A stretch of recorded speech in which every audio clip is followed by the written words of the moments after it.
कि चारों भाई वापस विवाह के पश्चात जनकपुर से अयोध्या धाम को आए। क्या लिखा है गोस्वामी बाबा ने कि जब राम प्यारी घर आए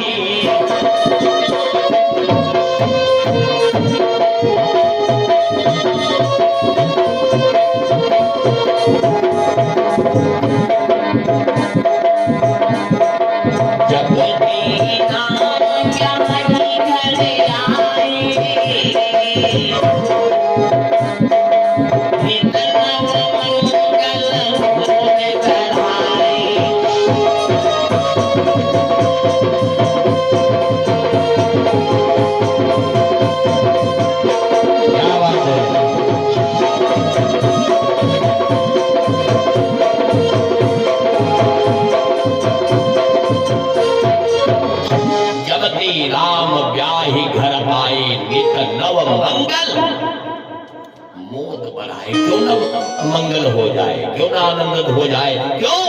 क्योंकि साक्षात माता लक्ष्मी अयोध्या धाम में विराजमान है। बड़े प्रेम के साथ में समय चल रहा है।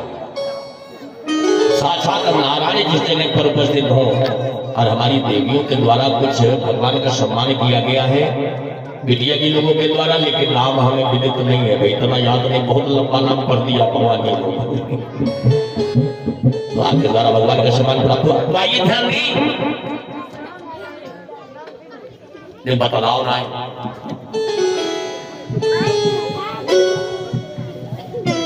शांति का परिचय बनाएंगे। ये मेरा वादा है कि कथा में ज्ञान और आनंद की प्राप्ति होगी और समय 1 मिनट हमारे आपके लिए रुकेगा नहीं।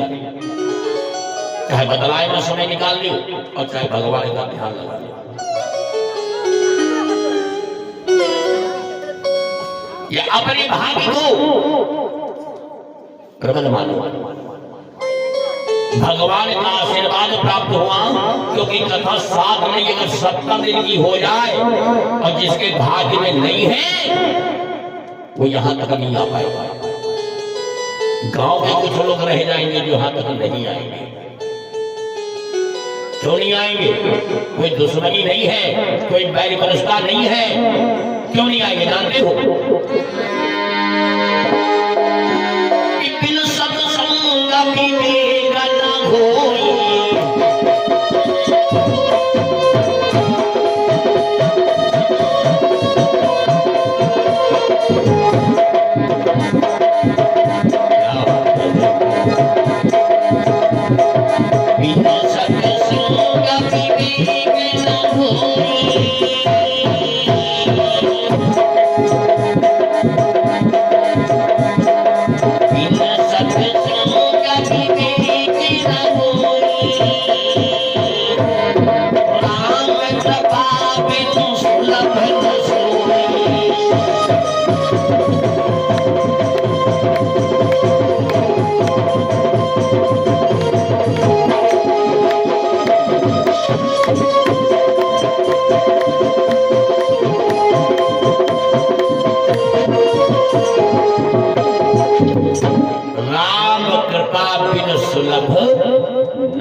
ऐसे ब्राह्मणों का जब आशीर्वाद प्राप्त होगा, हमारे आचार्य जी ने आशीर्वाद दिया है, हम आपका कोटि कोटि नमन करके धन्यवाद करते हैं। आज मेरे प्रेमी के साथ में जीवन चल रहा है राजा दशरथ का, लेकिन एक दिन क्या हुआ?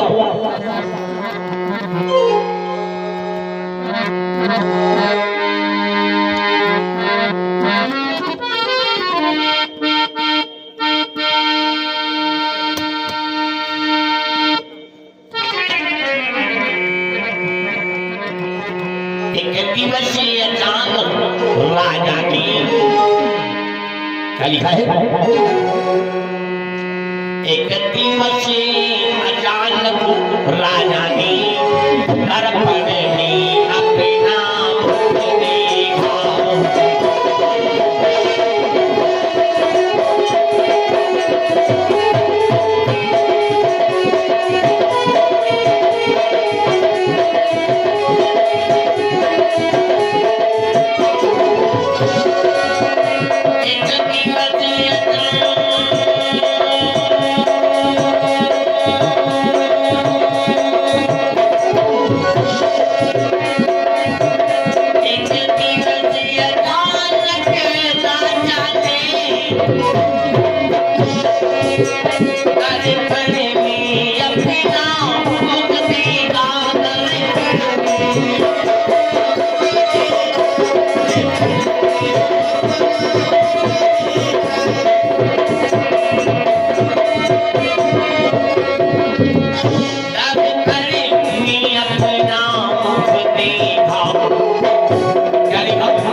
हमारे जो सनातन धर्म के मानने वाले बैठे हैं, बहनें बैठी हैं, देवियां बैठी हैं, हमारे वंदनीय पूजनीय भक्तजन बैठे हैं। अगर केवल अपने धर्म की राम कथा पर आप ध्यान देंगे तो जीवन धन्य हो जाएगा और कहीं भागने की जरूरत नहीं। क्या लिखा है?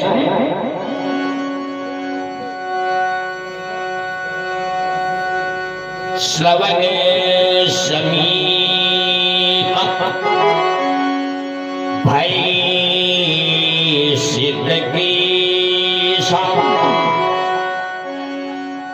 लिखा है कि अगर कान के पड़ोस के बाल पक जाएं तो समझ लेना कि वृद्धावस्था आ गई। जैसे एक दिन के 3 पल होते हैं ना, प्रातः दोपहर की बेला और संध्या का समय। अलग अलग कार्य हैं। जो प्रातः काल का कार्य प्रातः काल ही होगा, दोपहर में नहीं होगा, और जो दोपहर की बेला का कार्य है वो संध्या की बेला में नहीं हो सकता है। ठीक उसी प्रकार युवावस्था, बाल्यावस्था, युवावस्था और वृद्धावस्था, 3 अवस्थाएं बताई गई। बाल्यावस्था माता पिता की गोदी में खेलते भ्रमण करते बीत गई। युवावस्था पढ़ाई में कमाई में चली गई, माता पिता की सेवा में चला गया। अब जब वृद्धावस्था आई तो हमारे सनातन धर्म के वेद पुराण ग्रंथ कहते हैं कि भगवान की शरण में लग जाओ। ये मंदिर इसलिए नहीं हमारे सनातन के द्वारा बनवाए गए कि केवल दूर से हाथ जो जय भगवान कल्याण हो गया, नहीं हुआ कल्याण। कल्याण कब होगा? बड़े बड़े आश्रम बने हैं, मंदिर बने हैं, देवालय बने हैं, किस जरिए? कि वृद्धावस्था आ जाए, परिवार को त्याग दो और मंदिर में आकर के निवास करो।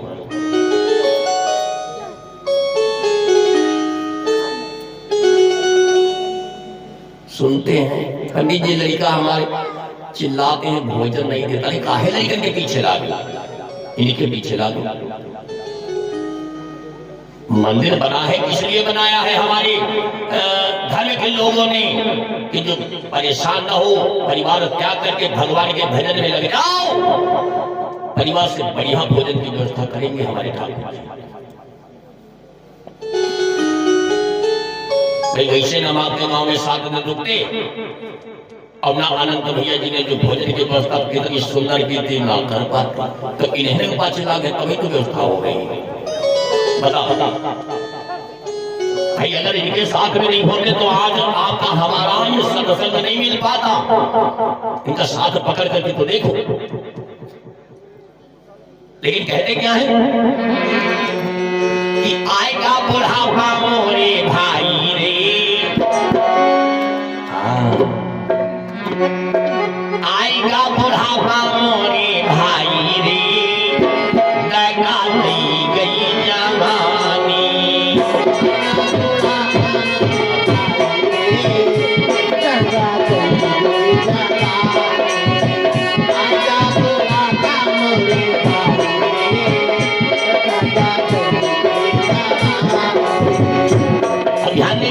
शब्द का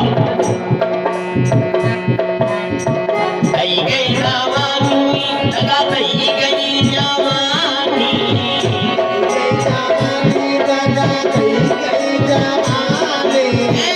आएगा बुढ़ापा मोरे भाई रे लगा दई गई जवानी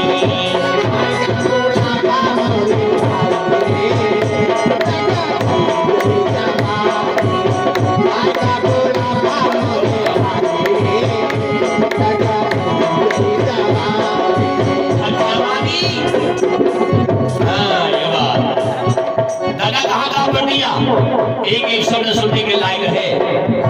पहला बुढ़ापा बालों पे आया, पहला बुढ़ापा बालों पे आया। अब आज बस समय यह है कि कोई बूढ़ा होना नहीं चाहता है, कोई बूढ़ा बनना ही नहीं चाहता है। पहला बुढ़ापा बालों पे आया, पहला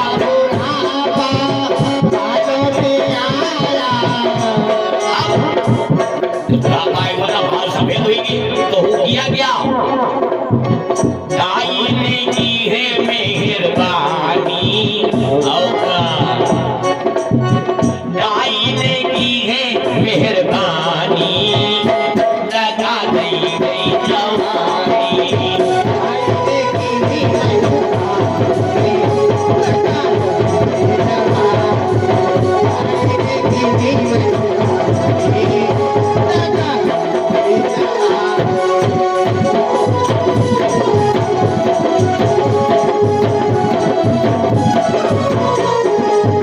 दूसरा बुढ़ापा आंखों पे आया, दूसरा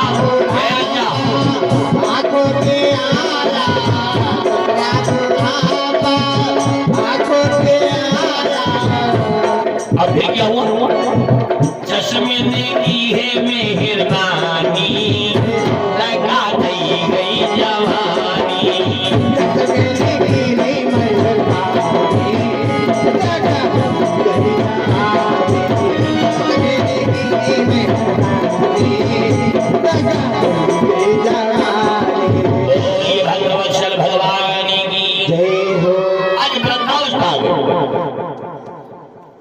अच्छा दर्शक ने विचार किया, गांव के लोगों का कहना है कि पन सबसे गाढ़ बुढ़ापा है।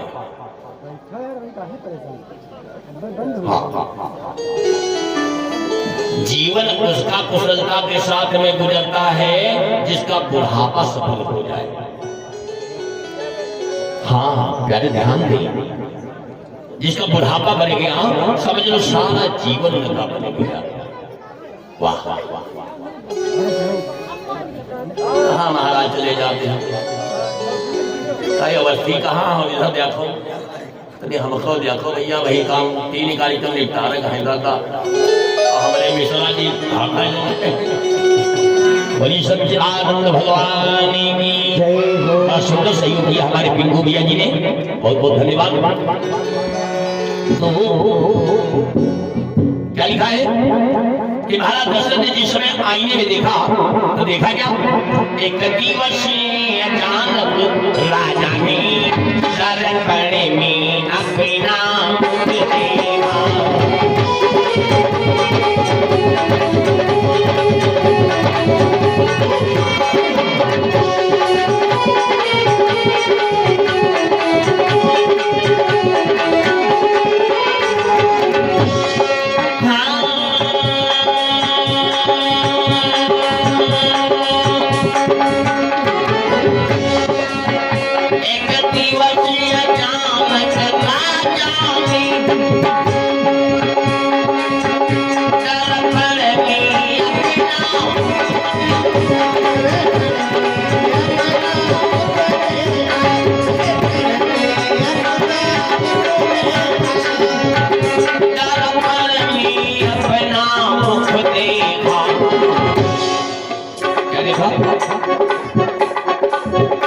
देखा मुझे बाल सफेद हुई,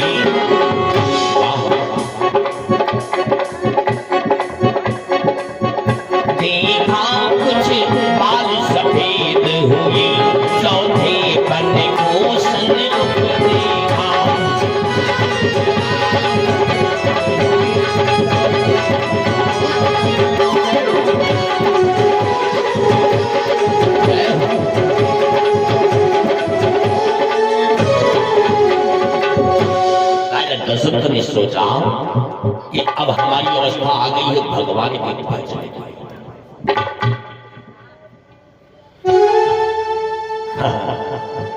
लेकिन अफसोस इस बात का है कि हम अपने परिवार का मोह नहीं त्याग रहे हैं।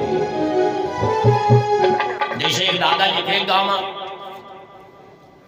दादाजी थे, वृद्धावस्था आ गई, लड़का कमाए खाए लाल, लड़कन के विवाह हो गए। अब दादाजी के पास एक संत आए, बोले बाबा जी सीताराम। दादाजी का सीताराम भैया, सीताराम सीताराम। कहा एक बात बताओ। बोले बताओ। महाराज हम स्वर्ग जाना चाहते हैं, चलिए। कहना है हम तो चाहते भैया स्वर्ग नहीं, चलो पे तो चलो।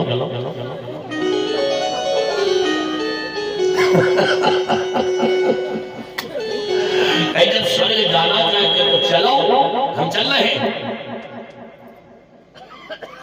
तो दादा कहा कभी होगी जाती तो कहा कोई बात है? बात कोई नहीं है, हम सोच रहे हैं कि छुटके लड़के विवाह हो जाए तो चल।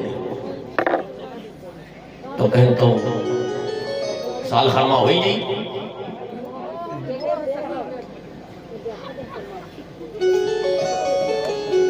भाई देखो बतलाओ ना, हम शुरुआत में कह रहे हैं हमारी कथा में यहाँ पे कथा हो कोई नहीं होती। कहीं बाबा चलो, कहीं भैया तेरे छोटे लड़के विवाह पे नहीं चल दिया, कहीं बिल्कुल पक्का, कहीं पक्का वादा। बाबा चले गए।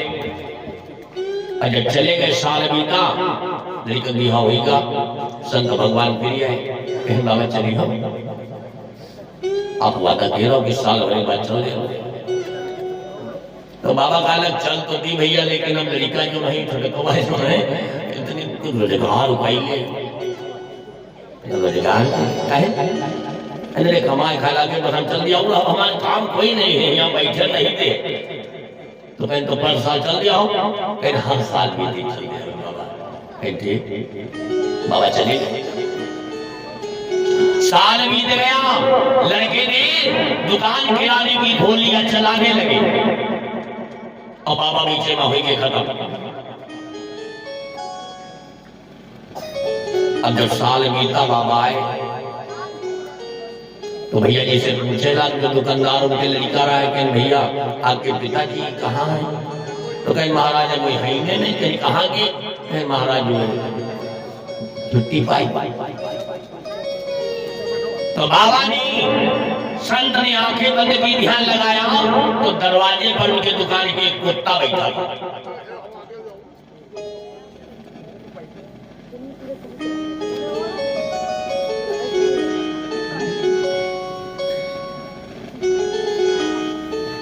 एक बैल खड़ा था। तो बाबा जी ने ध्यान लगाया तो देखा उनके बप्पा बैल के रूप में खड़े। पहुंचे बाबा, बैल के काने में कहला बाबा अब चली हो, आदमी से बैल हुई की हो, चलो। तो बैल कहला महाराज चल तो दी, लेकिन लड़का भी फतेहपुर से अकेले सामान कितना इतना कमजोर है, तनी साल खाल रुकी जाओ, सामान ढोड़ा के लिए दुकान चलाई दी, बस हम चल दिया। बाबा चले गए और एक साल के बाद संत भगवान पुनः आए। तो दुकानदार से पूछा भैया एक बैल है तुम्हारे पास? के महाराज तो खत्म होगा। तो बड़ा नुकसान होगा। आंखें बंद के ध्यान लगे तो एक उनके दरवाजे पर कुत्ता बैठा। तो भाई बाबा कुत्ता के रूप में बैठे।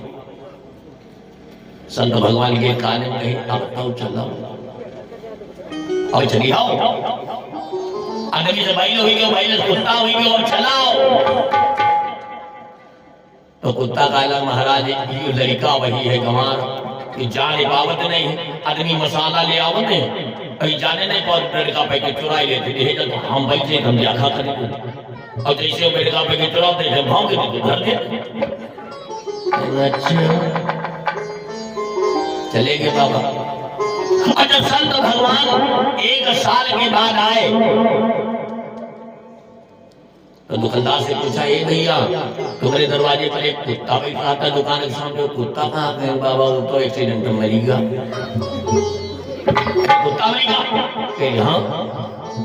तो संत भगवान ने आंखें बंद के ध्यान लगाया तो तो नाली के कीड़े में वो बाबा बैठे थे।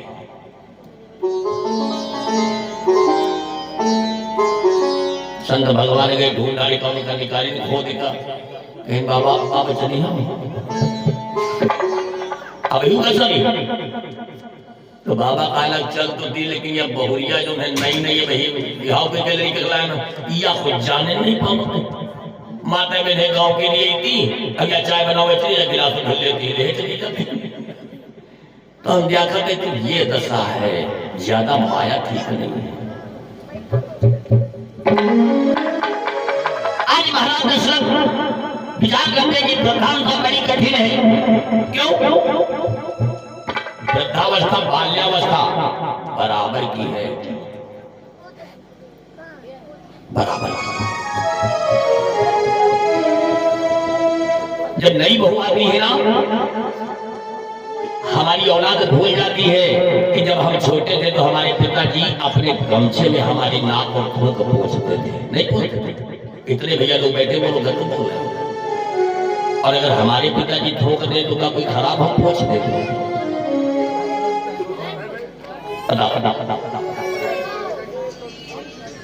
हमारी माताएं बहनें ध्यान दें, भैया लोग ध्यान दें कि जब औलाद छोटी होती है और माता पिता गोदी में लेकर के घूमते हैं, गंदगी आ जाती है, धूप आ जाता है, नाक आ जाती है, तो हमारी माता बहनें अपने साड़ी से पोंछ देती है। लेकिन प्यारे वही औलाद जब सबल हो जाती है ना, माता पिता बूढ़े हो जाते हैं तो चलने की समर्थ नहीं है, थूक रहे हैं, खांस रहे हैं, तो माता पिता को देख करके बहू कहती है वाह इनका भगाओ, द्वारे बैठे जाए, यज्ञ स्थल पे इनका घटिया डाल दी जाए। वाह औलाद क्या कहते हैं कि औलाद के खातिर इंसान, हाथ जोड़ करके निवेदन है कि बड़ा सुंदर गीत किसी ने गाया है, आप लोग ध्यान जरूर देंगे। औलाद के खातिर इंसान फिरता है मारा मारा। एक औलाद के लिए माता पिता न जाने कितनी कथा भागवत जाते सुनने और संकल्प करते हैं कि भागवती मैया अगर हमें औलाद दे दोगे तो हम कथा सुनेंगे। एक औलाद दे दोगे क्या? औलाद के खातिर इंसान फिरता है मारा मारा। उस वक्त भला क्या मारे जिसको औलाद ने मारा।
अपनी माँ की करतूत याद करूं। क्या किया माँ ने? खुद सोती माँ गीले में, खुद सोती माँ गीले में, सूखे में तुझे सुलाया।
औलाद नहीं है तो अपने शरीर के द्वारा, अपनी वाणी के द्वारा अपने माता पिता का अपमान कर दे, ऐसे औलाद को मर जाना चाहिए। महाराज दशरथ ने विचार किया कि वृद्धावस्था बड़ी कठिन होती है। क्यों? बहुरिया कहने लगी, सुनाओ, खाना बनाने में, कपड़ा धुलने में, लेकिन ये थूक या नाक हम बहावे न जाओ। क्या कहती कि अब द्वारे डारो। हाँ, बहुरिया कहेला, सुनो अपने पति से कि तुम्हारे बप्पा जो है ना, ये फर्श पर थूके धर दे। तो लड़का कहेला, तो कहाँ भाई किए जाए, हमारे बस की बात नहीं। अब द्वारे डारो बूढ़ौना तेरी खटिया, अब द्वारे डारो।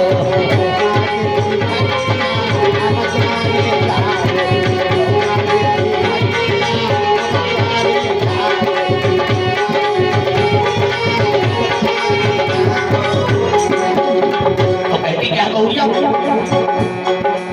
नीक नीक सब गुजर गए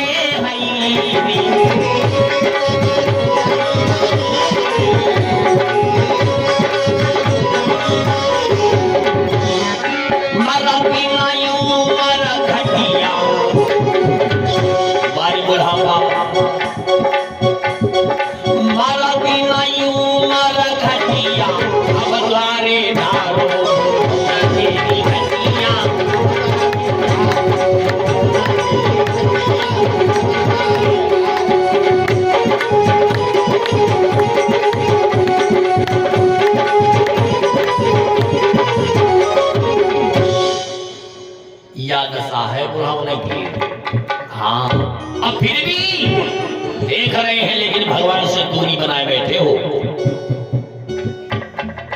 महाराज दशरथ ने विचार किया और गुरु वशिष्ठ के दर्दों में जाकर के प्रणाम किया। बोले, महाराज कुछ आपसे कहना चाहते। क्या? कि बोले हे देव उतरता है। क्या निवेदन किया? बोले उतरता है सर से अब प्रेत जवानी का।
हमारे पुरखों ने ये किया है, रघु ने, अज ने,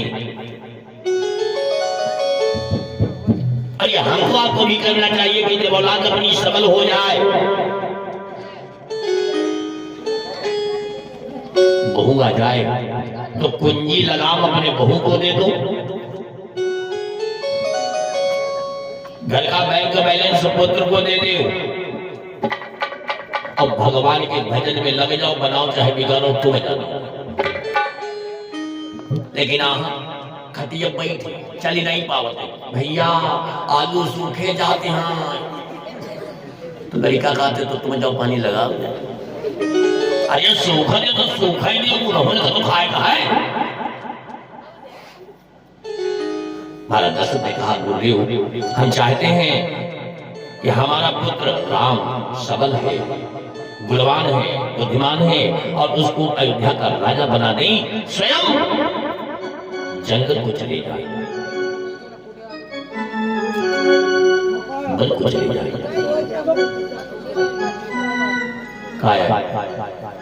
नहीं बैठा बन बोलो हंसौना सांच हुआ कहीं तो बैठा न बनी, या हिये की बात ना, साल भर नहीं बैठा है हमको, तो का बैठा है फिर भैया। तो महाराज हम चाहते हैं कि जंगल को चले जाए, भगवान के भजन में लग जाए। गुरु वशिष्ठ ने जवाब दिया,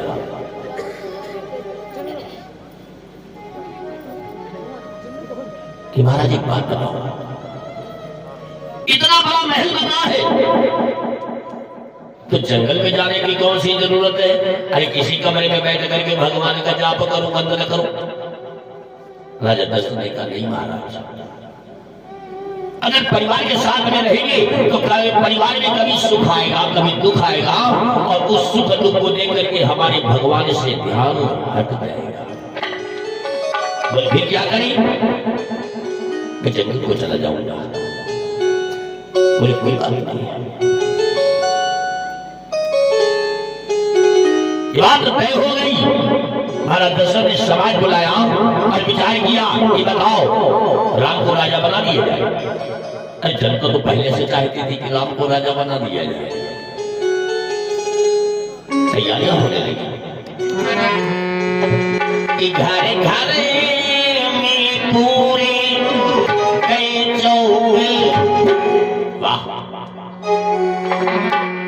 घर घर पूरे गए चौके, बहुरंग पताका फहराई।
भगवान का रास्ते लगते हैं, बड़ा सुंदर समय आ गया। गारी गारी पर कलश सजी, कंदन गारी भी लहराई।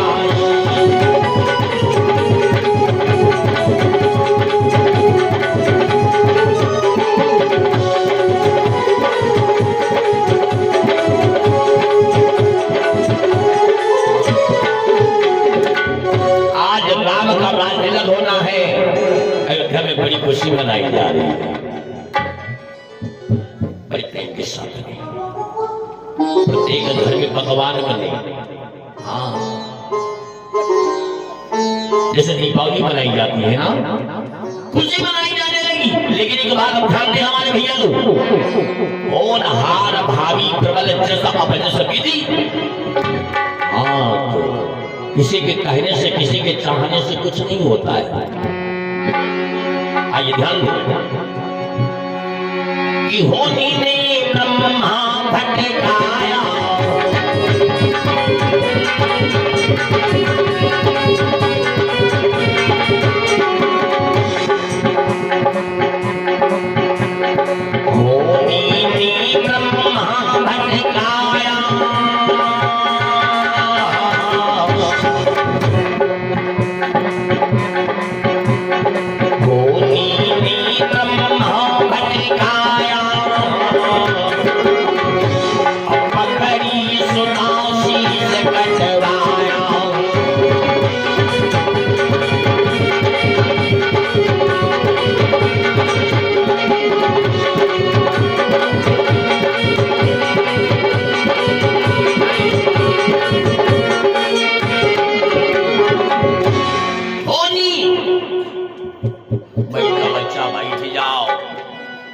खड़ी हो पाओ हमारे भी रात में।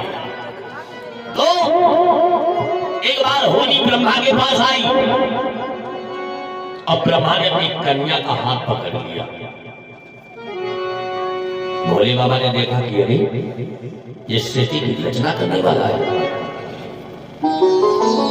इसको क्या हो गया। भोले बाबा ने संहार कर दिया, त्रिशूल को फेंक करके मारा और ब्रह्मा का एक शीश कट गया। वाह होनी होनी राजा नल पर आई,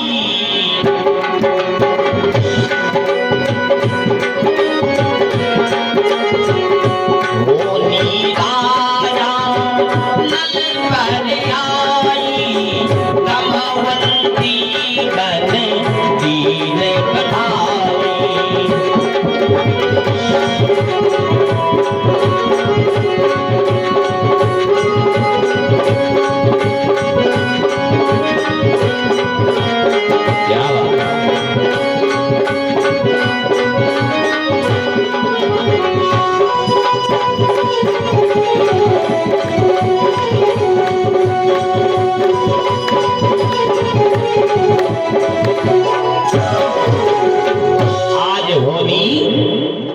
राजा नल के ऊपर आई, अपनी पत्नी को जंगल में छोड़ दिया। प्यारी होनी का कहां का बखान किया जाए कि होनी हरिश्चंद्र पर आई,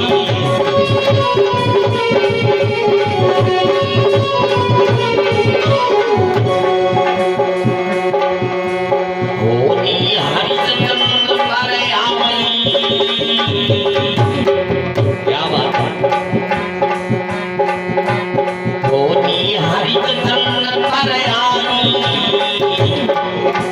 पानी घर उठो घर जाई।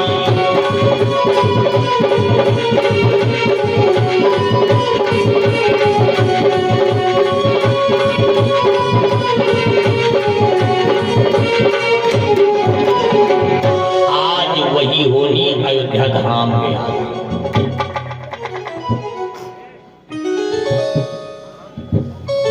निवेदन करना चाहते हैं,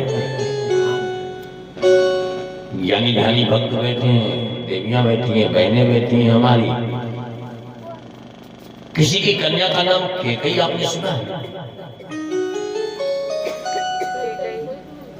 क्यों नहीं रखते हो नाम?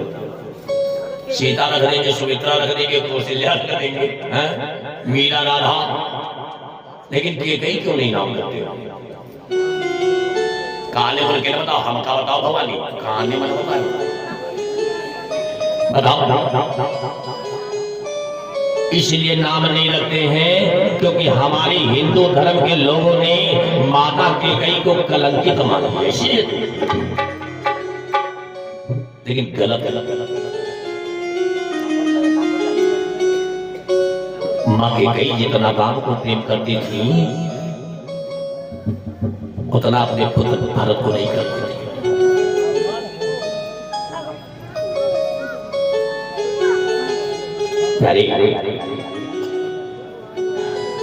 सदैव मर्यादा पुरुषोत्तम प्रभु राम मैया के कई के साथ में सोते थे, कौशल्या के साथ में नहीं सोते थे।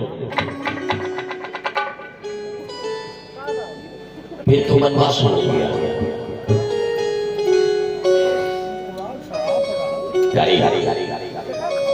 इसी पर्दे को तो आज हटाना है इस सत्संग के माध्यम से।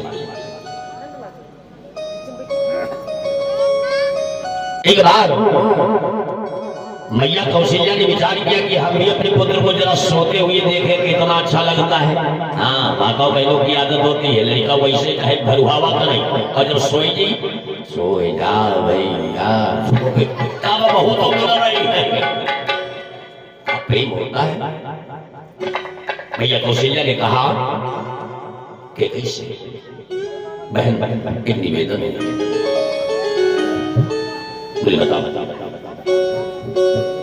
निवेदन है कि आज मेरे राम को हमारे साथ में सोने दो। कि कहने का ले जाओ, लड़का तुम्हारा है, तो जबरदस्ती है का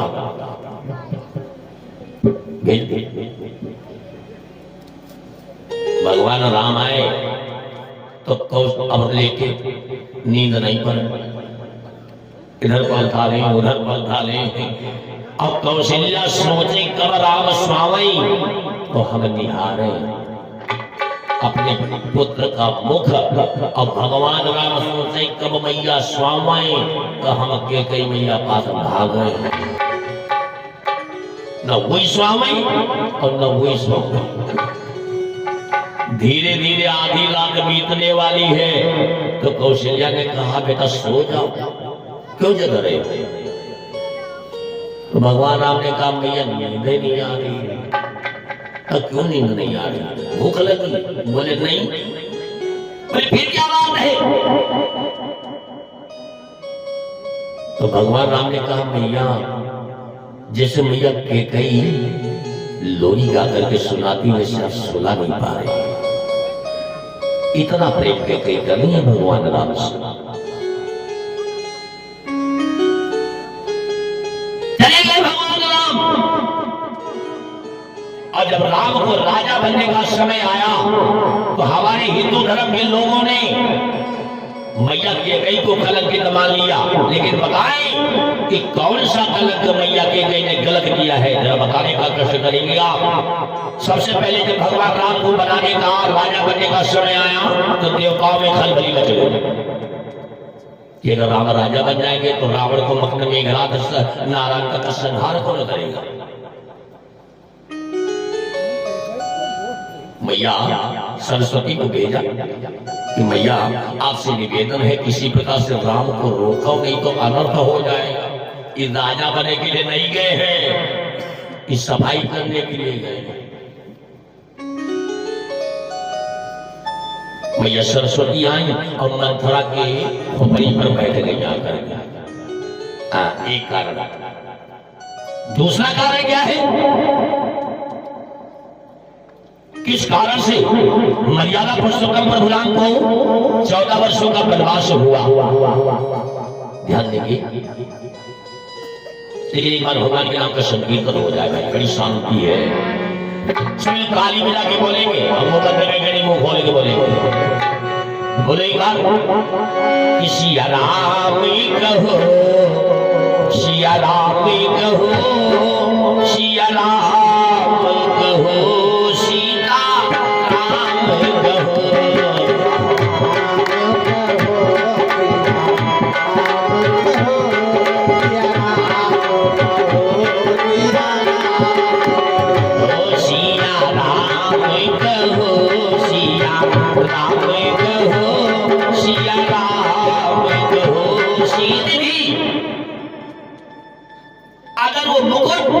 पंपापुर में न रहता तो शायद राजा दशरथ के हाथों से श्रवण का संहार नहीं होता।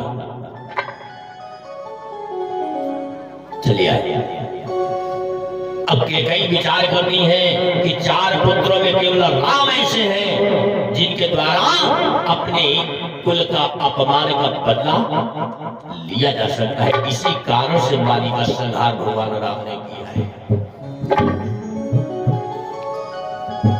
दूसरा कारण। तीसरा कारण क्या है? जिस समय शिकार खेलने के लिए महाराज दशरथ गए और शिकार के धोखे में हिरण के बजाय श्रवण कुमार का संहार हो गया।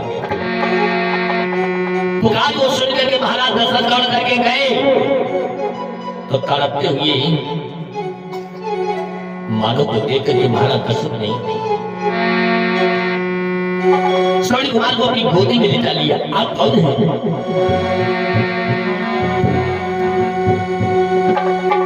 श्रवण कुमार ने हाथ जोड़ करके कहा, नहीं महाराज, पहले आप कौन हैं बताओ।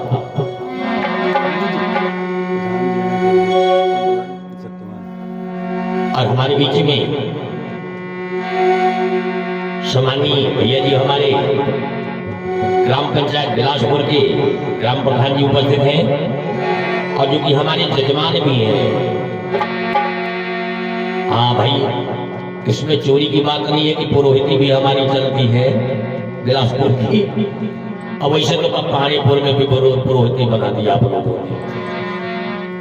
आपके द्वारा आगमन हुआ है। हम अपने यज्ञ समिति के अध्यक्ष सम्मानीय अनंत तिवारी जी की ओर से आप सभी का वंदन अभिनंदन करते हैं, स्वागत करते हैं प्रधान जी का।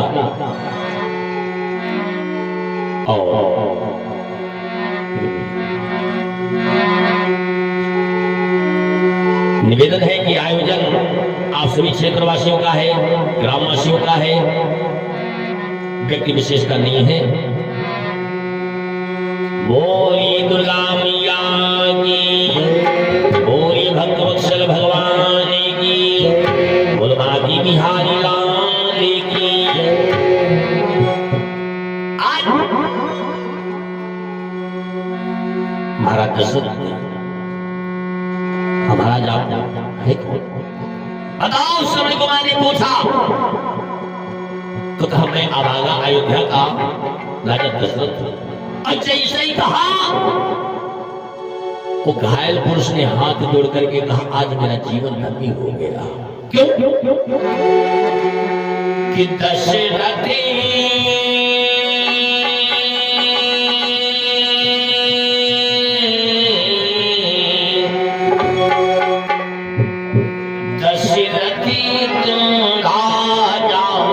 दशरथ हो गया धन्य दर्शन करके।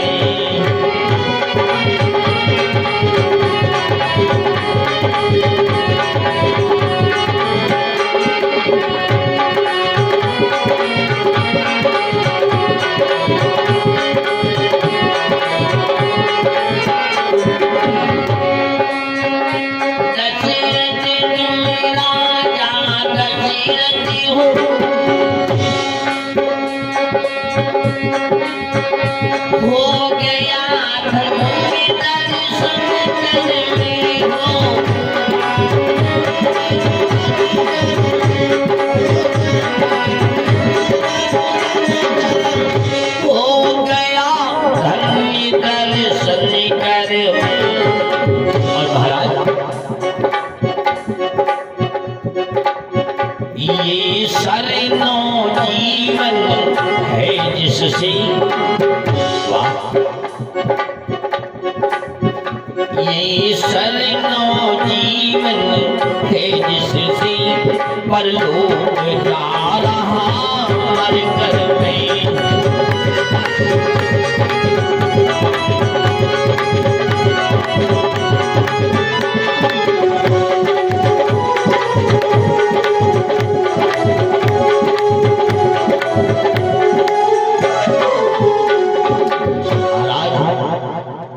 आज मेरा जीवन धन्य हो गया।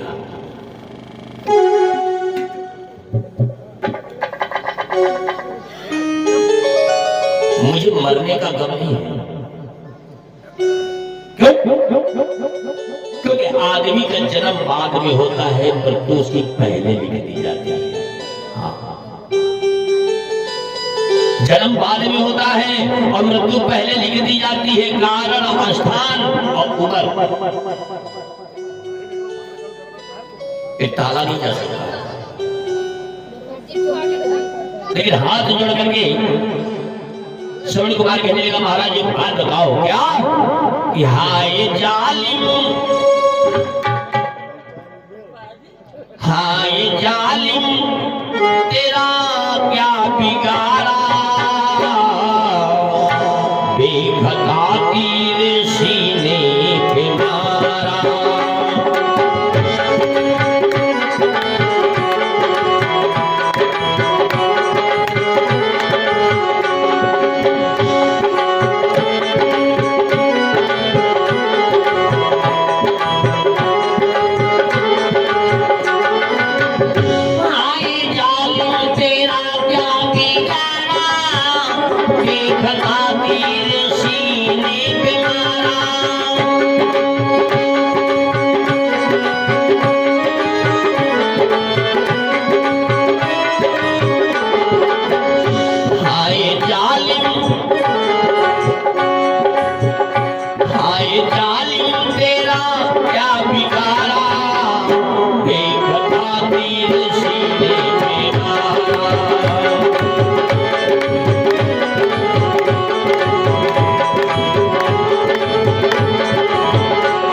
उनको जाकर खबर ना सुनाना, मैंने मारा है शरबत तुम्हारा।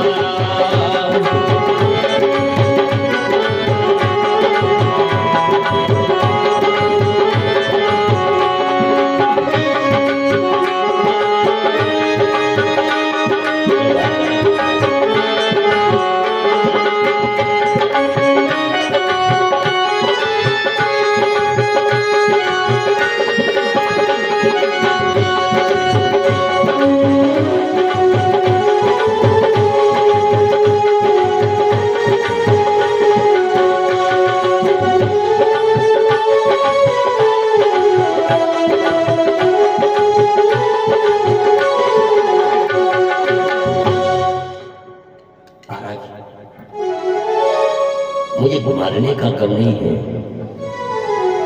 अफसोस इतना है कि मैं अपने पुत्र का धर्म नहीं निभा पा रहा। इकलौती संतान है और हमारे अंधे माता पिता प्यास के मारे तड़प रहे हैं। महाराज अगर जल नहीं पहुंचेगा तो प्राण त्याग देंगे। तो आपसे हाथ जोड़ करके निवेदन है कि मेरे अंधे माता पिता को जल पहुंचा देना। राजा इतना निवेदन है कि हमारे अंधे माता पिता से ये नहीं बताना कि आपके गर्भवती संतान मैंने मार दिया, नहीं तो ये शोक तो बर्दाश्त नहीं कर पाएंगे।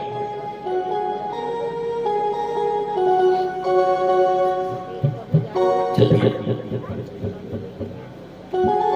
और जैसे आहट मिली, अंधी कहने लगी, बेटा इतनी देर कहां कर दिया। वाह, माँ का हृदय कितना उदार होता है। माँ जैसा और पिता के जैसा संसार में कोई दूसरा नहीं हो सकता है।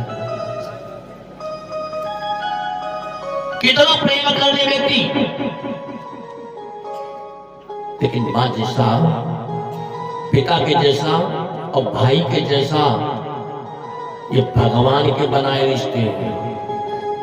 पैसा आएगा चला जाएगा फिर आ जाएगा, लेकिन एक बार अगर माँ पिता और भाई बिछड़ गए तो पैसा आपके पास चाहे जितना हो, लेकिन दोबारा मिलने वाले नहीं है।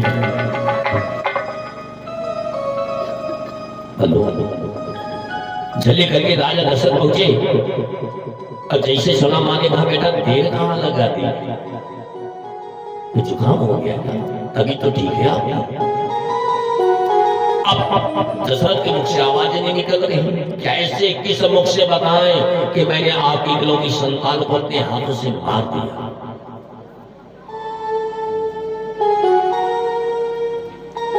अंधी ने कहा, सुनो बेटा एक बात बतावें, जब तक बोलोगे नहीं जल नहीं पिएंगे, भले ही प्यासे मर जाए।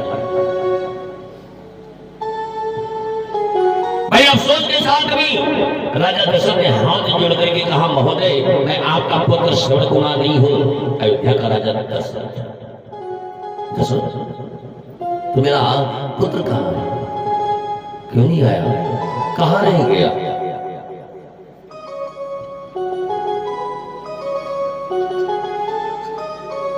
तो राजा दशरथ ने जवाब दिया कि देवी, बड़ी अफसोस के साथ कहना पड़ रहा है कि मेरे हाथों से श्रवण आपका पुत्र शरीर के किनारे पर मारा गया। अंधी ने कहा, नहीं महाराज, कह दो ये गलत है। अंधा तड़प उठा, सुनो महाराज, कि जिस तरह बुढ़ापे में मरता, सुनो राजा दशरथ, कान खोल कर,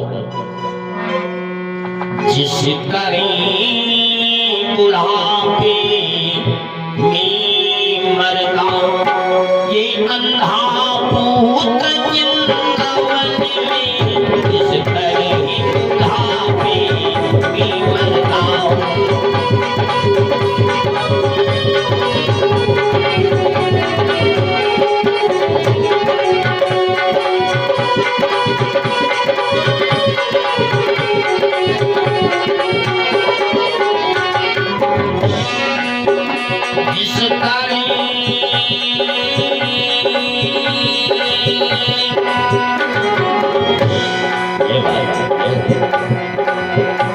जिस तरह बुढ़ापे में मरता ये अंधा पुत्र जिंदवन में,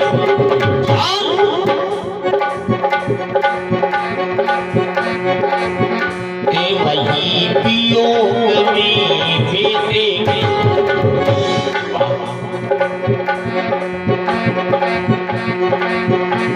वही वियोग में भेदेंगे, मर जाए तो मन में, वही वियोग में भेदेंगे।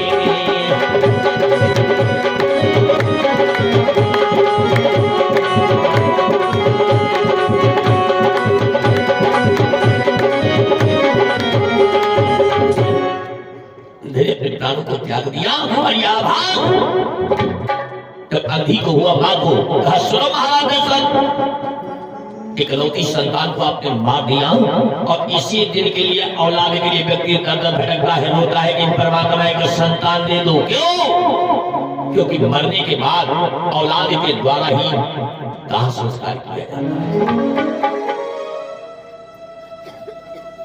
केवल इतने के लिए माता पिता परेशान रहते कि मेरे बर्थडे के बाद मेरा उद्धार कौन करेगा, मेरी गया कौन करेगा।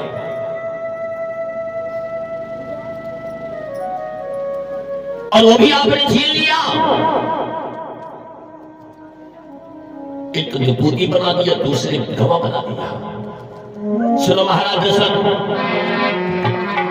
कि पति का शव कर्म विहीन पड़ा, मेरे पति की लाश पड़ी है और तेरे कारण कोई दाह संस्कार करने वाला नहीं है। पति का शव कर्म विहीन पड़ा, हो नरपति यही हाल तेरा।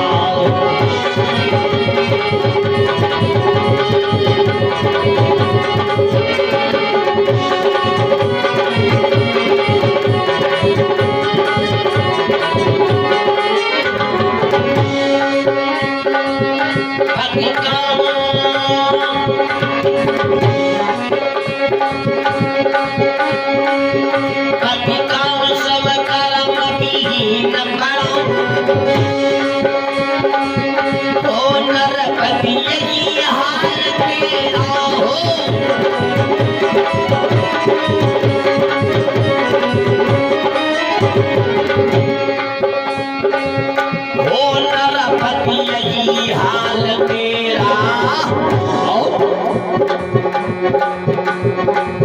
तेरी भी मिट्टी पड़ी रहे। क्या बात है? तेरी भी मिट्टी पड़ी रहे जब आए अंतकाल तेरा।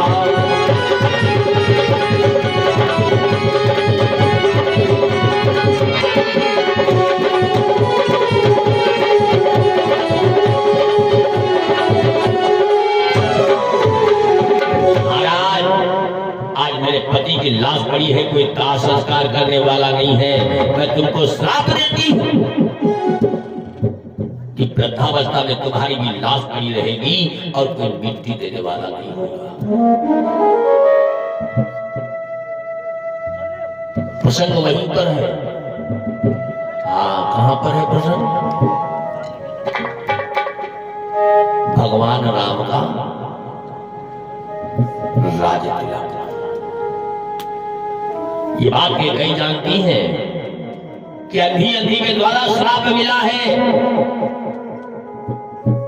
कि मेरे पति को पुत्र का वियोग जरूर होगा। अच्छा, वियोग दो प्रकार से होता है औलाद का, या तो औलाद विदेश चली जाए और या फिर मर जाए। कई ने विचार किया कि अगर राम राजा बन गए तो वियोग कैसे होगा? अगर राम राज्य सिंहासन पर बैठ गए तो एक कारण तो खत्म हो गया, दूसरा कारण वियोग मिलना है। इसका मतलब 4 पुत्र हमारे मर जाएंगे और 4 पुत्र बहू हमारे आंगन में विधवा बन करके रहेंगी और ये कष्ट हम सहन नहीं कर पाएंगे। मैया कई जानती है कि अगर राम वन को चले गए तो हमारे पति जी नहीं पाएंगे। अनजान नहीं है, लेकिन वाह, धन्य है मैया कई जो अपनी बहुओं को सौभाग्यवती बनाए रखने के लिए महारानी कैकेयी ने अपने मांग के सिंदूर का बलिदान कर दिया। और हमारे हिंदू धर्म ने ऐसी महान पतिव्रता नारी को कलंकित मान लिया। आज जिस समय राम को राजा बनाने का समय हुआ, महारानी कैकेयी ने ठान लिया कि नहीं, मैं अपने मांग के सिंदूर को बलिदान कर दूंगी, लेकिन अपनी बहुओं को सौभाग्यवती बनाए रखूंगी। कि करती वस्त्र सरदार तारे, लटके मोती जंजाल हुए।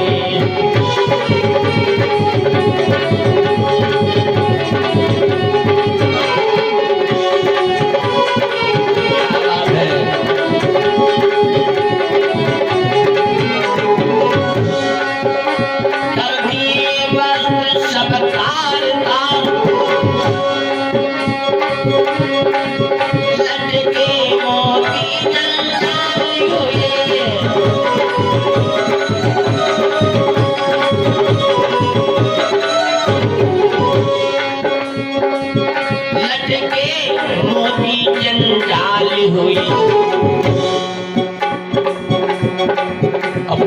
हुई बाली में झुमकी उलझ गई, चोटी के बाल बवाल हुए।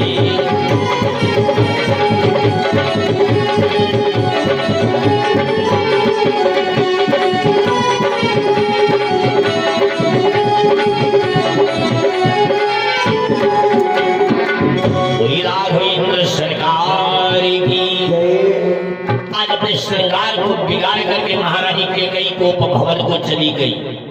बड़े बड़े जो राजा महाराजा थे, कोप भवन, खुशी का भवन, खाने का भवन, मकान, नहाने का भवन, भाई जिनके पास पैसा है अब वो भवन के बजाय छोटे से मकान में किचन आए, बाथरूम आए, तो दुनिया भर के आइटम बन जाते। नहीं भवन सही तो अपन मकान नहीं सही। महारानी कैकेयी कोप भवन को चली गई। फूले फूले शाम को आए दशरथ राम, कैकेयी को बोली सरल स्वभाव। महारानी क्या बात है, आप कष्ट में हैं? क्या बात है बताओ। क्यों? कि जिन आंखों ने वो त्रास दिया, अरे बताओ तो सही। किसी की आंखों ने आपको घूर करके देखा है? किसी ने आपको जिभ्या से कड़वा शब्द कहा है? बताओ। कि जिन आंखों ने वो त्रास दिया, वो आंखें फोड़वा दूंगा मैं।